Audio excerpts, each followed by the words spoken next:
रहमानुर्रहीम अस्सलाम वालेकुम। कैसे हैं आप सब? उम्मीद है कि आप सब लोग ठीक होंगे और ईद की तैयारियों में खूब मसरूफ़ होंगे।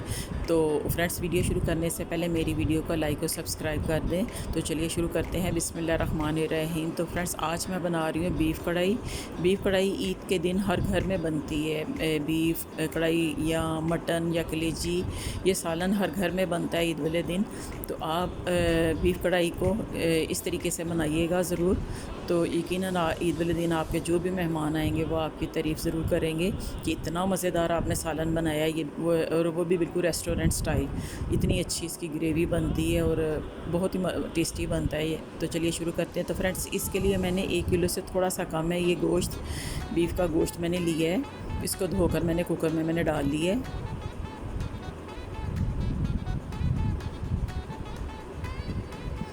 और इसमें मैंने डाले हैं 3 मीडियम साइज़ के प्याज। इनको मैंने मोटा मोटा रफ सा मैंने काट काट के वो मैंने इसमें डाल दिए।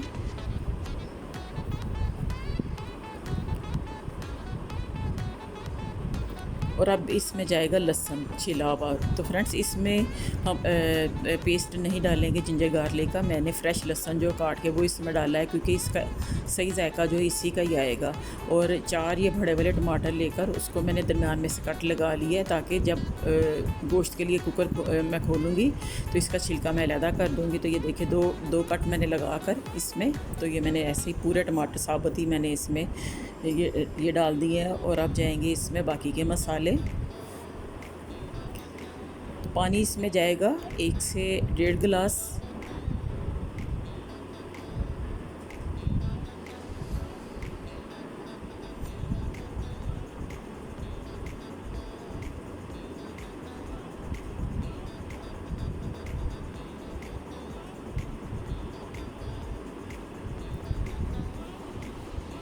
पानी मैंने इसमें डाला है 1 गिलास, 1 से 1.5 गिलास। तो अब बाकी के मसाले इसमें जाएंगे। हल्दी जाएगी ½ टी स्पून या हस्बे ज़ायका। हल्दी ½ टी स्पून ही जाएगी। नमक हस्बे ज़ायका या 1 टीस्पून। और सुरख मिर्च भी इसमें हस्बे ज़ायका, और मैंने डाली है इसमें 1 टीस्पून।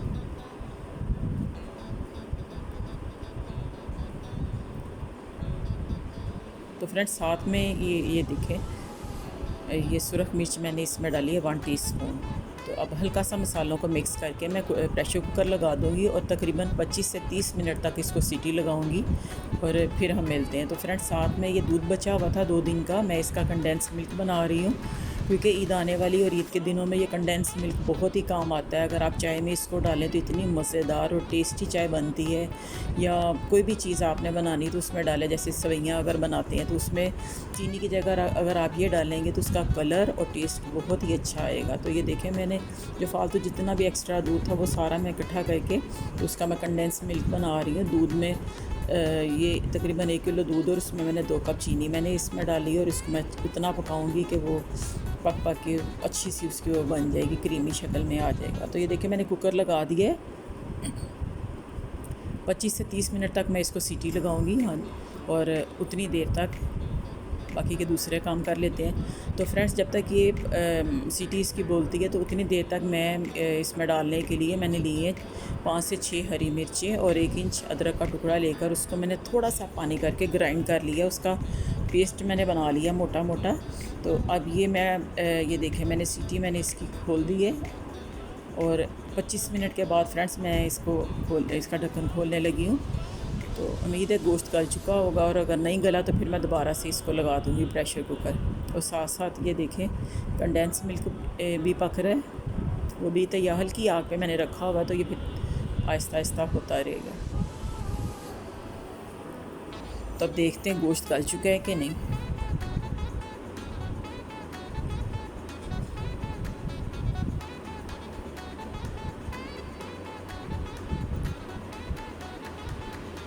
तो ये पानी भी इसका ड्राई हो चुका है। और सबसे पहले मैं टमाटर के जो छिलके इनको मैं रिमूव करूँगी। छिलके मैं निकाल दूँगी इसमें से, क्योंकि इसकी ग्रेवी में ये तंग करेंगे, ये मिक्स नहीं होते। तो छिलके निकाल देंगे।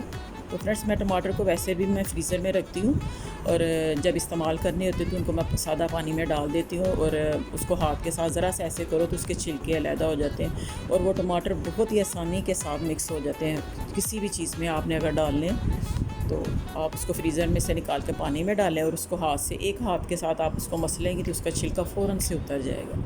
तो मैं ऐसे करती हूँ। पर इसमें मैंने ये फ्रेश टमाटर डाले थे, और अब ये देखिए मैंने छिलके निकाल लिए।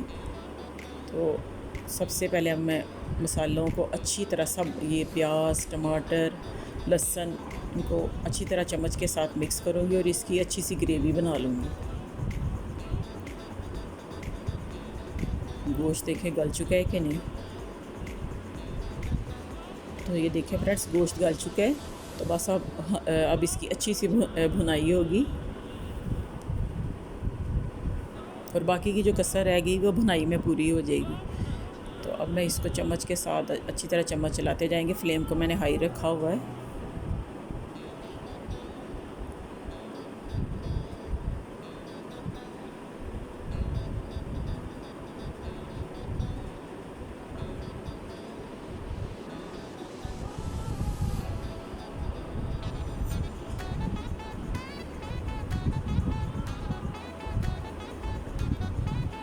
इसका पानी ड्राई हो गया है। तो अब इसमें अच्छी तरह पानी ड्राई करने के बाद देखिए अच्छा सा मसाला भी बन गया है, सब चीज़ें मिक्स हो गई हैं। और अब इसमें मैं डालूँगी, तो चम्मच बदल के फ्रेंड्स मैंने ये डोई ले ली है, क्योंकि इससे अच्छा सा ज़रा जो चीज़ें बाकी रह जाती हैं उनको चम्मच के साथ आप अच्छी तरह वो मैश कर सकते हैं।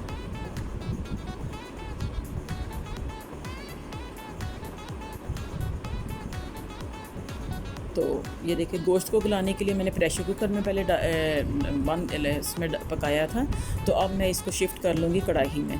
तो बाकी का ये ज़ाहिर है बीफ कढ़ाई है, तो इसको हम कढ़ाई में बनाएंगे। बाकी की इसकी भुनाई जो करेंगे वो कढ़ाई में करेंगे फ्रेंड्स, सॉरी फ्रेंड्स। तो अब मैं इसकी भुनाई जो करूँगी वो कढ़ाई में होगी,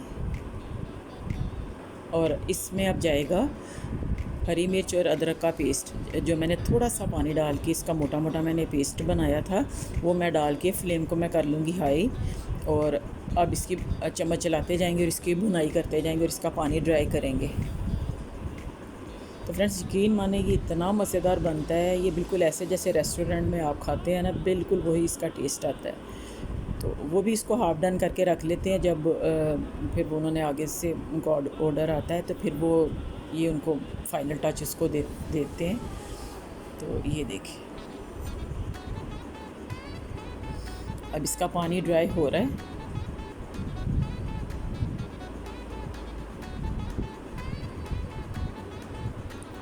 जितनी अच्छी इसकी भुनाई करेंगे आप इसकी उतना ही अच्छा आपका बीफ कढ़ाई जो है ना ये बनेगा, बहुत ही मसाले वाला अच्छा बनेगा। तो अब इसमें मैं डाल रही हूँ। तो फ्रेंड्स अच्छी और मज़ेदार घी ये बीफ कढ़ाई बनाने के लिए आपने इसमें घी डालना है। रेस्टोरेंट में जो डालते हैं वो घी डालते हैं, इसलिए उनकी कढ़ाई का जायका बहुत ही मज़ेदार होता है। तो आपने इसमें घी ही डालना है, बाकी आपकी अपनी मर्ज़ी आगे। तो मैं इसमें डालडा घी की बजाय मैं डाल रही हूँ देसी घी। तो मैं उतना ही डालूँगी जितनी ज़रूरत है। तो आप ज़ाहिर जिस दिन मेहमान आएंगे आप इसमें थोड़ा सा घी ज़्यादा डालेंगे, ताकि इसकी अच्छी सी जो इसकी शक्ल है वो निकल के आए। तो मैंने हाफ़ कप मैंने देसी घी का लिया था, उसमें से भी मैंने थोड़ा सा बचा लिया है। तो अब मैं देसी घी डाल के इसकी हाई फ्लेम पे मैं इसकी अच्छी तरह भुनाई करूँगी।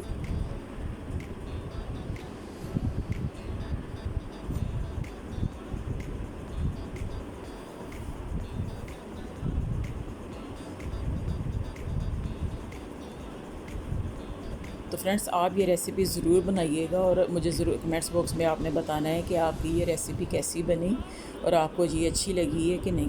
तो अब इसमें मैंने डाला मसालों में मैंने डाला है साबुत सूखा धनिया, साबुत नहीं मोटा कुटा हुआ फ्रेंड्स, सॉरी मोटा कुटा हुआ सूखा धनिया 1 से 1.5 टीस्पून मैंने इसमें डाला है। और ज़ीरा डाला है मैंने हाफ़ टी स्पून। सूखा धनिया और ज़ीरा मोटा कुटा हुआ डालकर मैं इसकी भुनाई करूँगी।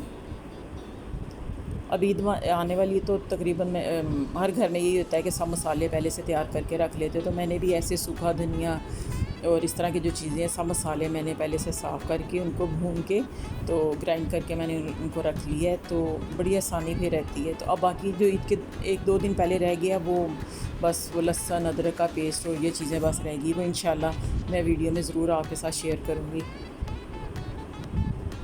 तो ये देखें, घी डालने के बाद और मसाले डालने के बाद मैं इसकी भुनाई कर रही हूँ चम्मच चला के अच्छी तरह। और साथ में हमारा कंडेंस मिल्क भी बन रहा है उधर।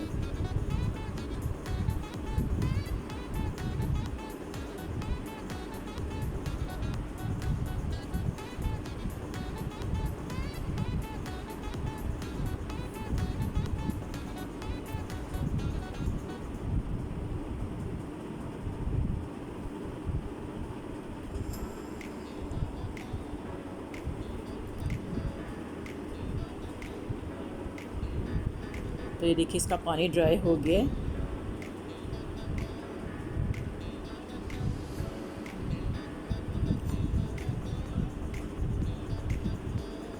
तो फ्रेंड्स, आप भी मेरे साथ कमेंट्स बॉक्स में शेयर ये ज़रूर करें कि भाई आपकी ईद कैसी गुज़री। अल्लाह करे आप सबकी और मेरी, हम सब की ईद बहुत ही अच्छी गुज़रे, खैर व खैरियत से, आमीन। तो अब मैंने इसमें डाला है दही। दही 1 कप मैंने लिया था, फ्लेम को मैंने बिल्कुल स्लो कर लिया था, 2 फ्लेम पे मैंने करके, तो फिर मैं दही डाल के चम्मच लगातार मैं इसको चम्मच चलाऊँगी ताकि इसकी जो गुठली सी बनती है वो ना बने। अब चम्मच चला के मैं अच्छी तरह दही को मिक्स कर लूँगी। तो फिर बाद में मैं फ़्लेम को हाई करूँगी। फ्लेम को हमने कम कर देना है जब दही को डालना है।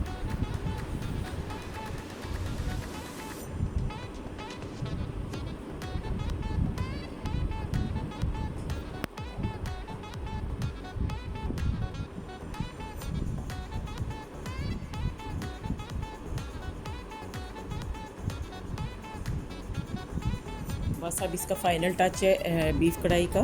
तो अब हम इसकी भुनाई करेंगे इस चम्मच के साथ ताकि मसाला और घी अलग-अलग हो जाए और अच्छी सी ग्रेवी बन जाए। तो फ्रेंड्स, ग्रेवी अगर आपने थोड़ी ज़्यादा रखनी हो, मैं इसका पानी ड्राई करूँगी। तो अगर आप ग्रेवी थोड़ी सी रखना चाहते हैं, जैसे मेहमान ज़्यादा आए हुए हैं, तो आप थोड़ा सा इसमें हाफ़ गिलास पानी डालकर उसको अपनी मर्ज़ी के मुताबिक उसको पानी को ड्राई कर लीजिएगा। जितनी ग्रेवी रखनी है उसके मुताबिक आप उसका पानी ड्राई कर लें, तो आप उसके मुताबिक ग्रेवी रख सकते हैं।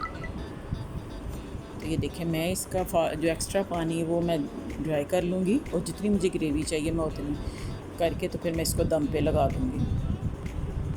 तो ये देखिए, इसका पानी ड्राई हो गया और साइडों से घी आना शुरू हो गया।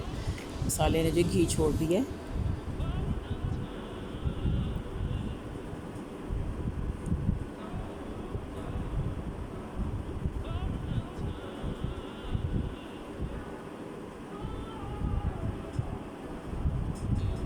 तो फ्रेंड्स, अदरक मैंने पहले भी थोड़ा सा मैंने डाला था, हरी मिर्च के साथ मैंने इसको ग्राइंड करके मैंने डाला था, और अब मैं इसको अदरक को बारीक बारीक काट के तो अब भी मैं डालूँगी थोड़ा सा, और फिर इसको मैं दम लगा दूँगी ताकि बड़ा अच्छा सा टेस्ट आ जाता है अदरक डालने से। एंड पे अदरक डाल दें, थोड़ी सी अगर बारीक हरी मिर्ची आप लंबी लंबी काट के वो डाल के आप इसको दम पे लगा दें ताकि घी जो है ना, ये मसाला जो घी छोड़ दे, तो बहुत ही अच्छा टेस्ट और इसके बहुत अच्छा खुशबू इसकी आती है। तो अब मैं इसको लगा दूँगी दम पे।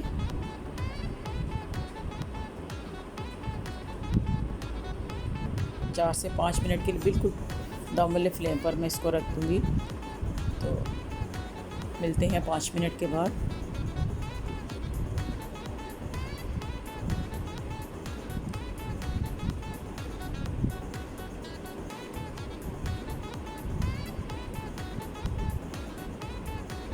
तो लीजिए फ्रेंड्स, 5 मिनट के बाद हमारा नहायत ही मज़ेदार बीफ कढ़ाई जो हमारी तैयार है। तो ये देखिए, घी छोड़ दिया है मसाले ने, ग्रेवी कितनी अच्छी सी इसकी ग्रेवी बन गई और कलर भी कितना अच्छा आया है इसका। तो फ्रेंड्स, आपने ये ज़रूर ट्राई करना है और मुझे ज़रूर बताना है, और अपनी दुआओं में मुझे ज़रूर याद रखिएगा, और कमेंट्स बॉक्स में आपने बताना है कि आपको ये वीडियो कैसी लगी, ये रेसिपी कैसी लगी, और इसको ज़रूर ट्राई करना है आपने। इतनी मज़ेदार ये बनती है कि सब मेहमान आपकी तारीफ़ करेंगे।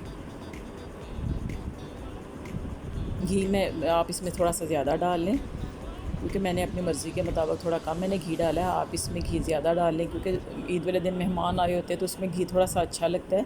या ऊपर से आप इसके थोड़ा सा घी डाल दें, घी की वो क्रीम डाल दें एंड पे जब आप दम पे लगाते हैं। तो लीजिए फ्रेंड्स, रायते के साथ, पुदीने के रायते के साथ और सलाद के साथ आप इसको खाएं।